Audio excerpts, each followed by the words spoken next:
जब ओखी तूफान के डर से कांग्रेस और भाजपा के नेताओं ने अपनी गुजरात की रैली को रद्द कर दिया था, बसपा प्रमुख मायावती डटी रहीं।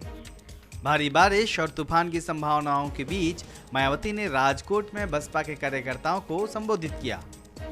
असल में केरल, तमिलनाडु और महाराष्ट्र में तबाही मचाने के बाद ओखी तूफान गुजरात के पास पहुंच गया था।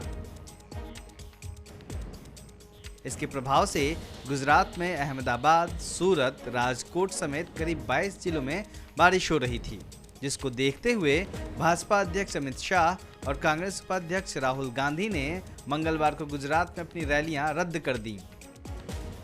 इसी दिन बहुजन समाज पार्टी की राष्ट्रीय अध्यक्ष मायावती की गुजरात के राजकोट में रैली प्रस्तावित थी। सारी तैयारियां हो चुकी थी। कार्यकर्ताओं में अपनी नेता को देखने और सुनने का उत्साह था। अब सवाल यह था कि बाकी के अन्य नेताओं की तरह मायावती अपनी रैली भी रद्द कर दें या फिर जोखिम लेकर कार्यकर्ताओं को संबोधित करें। मायावती ने बसपा कार्यकर्ताओं को निराश नहीं किया और बारिश एवं सर्द हवाओं के बीच रैली को संबोधित किया। अपने संबोधन में बसपा प्रमुख ने इसका जिक्र भी किया। उन्होंने कहा, बारिश और तूफान के बीच प्रकृति बहुजन समाज पार्टी को परख रही है, लेकिन यह साफ हो गया है कि जो लोग भी बाबा साहब और बसपा के मूवमेंट के लिए मजबूती से खड़े हैं, वो बारिश और तूफान से नहीं डरते हैं। आप लोग उन्हीं में से एक हैं। इस बारे में बसपा के गुजरात प्रभारी रामचल राजभर का कहना था, बहन जी का जीवन बाबा साहब और मान्यवर कांसीराम के मूवमेंट को आगे बढ़ाने के लिए समर्पित है। यही वजह है कि वह कभी भी अपनी परवाह नहीं करती और हर चुनौती से टकराने को तैयार रहती हैं। मैं हमारी नेता के इस फैसले का सम्मान करता हूं और गुजरात में बहुजन समाज पार्टी के सभी कार्यकर्ताओं की तरफ से बहन जी को धन्यवाद देता हूं। उनकी निडरता से हमारा मनोबल काफी ऊंचा हुआ है।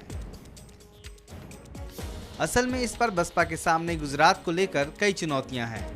गुजरात में पार्टी के सामने सबसे बड़ी चुनौती अपना खाता खोलने की है। यहाँ बसपा 182 में से 144 सीटों पर चुनाव लड़ रही है। इसमें दलितों के प्रभाव वाले सौराष्ट्र और कच्छ की 54 में से 45 सीटें भी शामिल हैं। बसपा को इन सीटों पर बेहतर प्रदर्शन की उम्मीद है। हालांकि 2012 के चुनाव में वह कोई सीट नहीं जीत पाई थी, तो उसका वोट प्रतिशत सिर्फ 1.25 रहा था। इस बार गुजरात की स्थिति थोड़ी बदली हुई है। ऊना आंदोलन के वक्त मायावती ने वहां जाकर अपने दलित समाज के साथ अपनी हमदर्दी जताई थी। इससे भी गुजरात के दलितों का विश्वास बसपा पर बढ़ा है। फिलहाल बाबा साहब के परिनिर्वाण दिवस के एक दिन पहले बारिश और तूफान के बीच कार्यकर्ताओं को संबोधित करना अम्बेडकरी आंदोलन के प्रति उनके समर्पण को एक बार फिर साबित कर गया है। ब्यूरो रिपोर्ट, दलित दस्तक।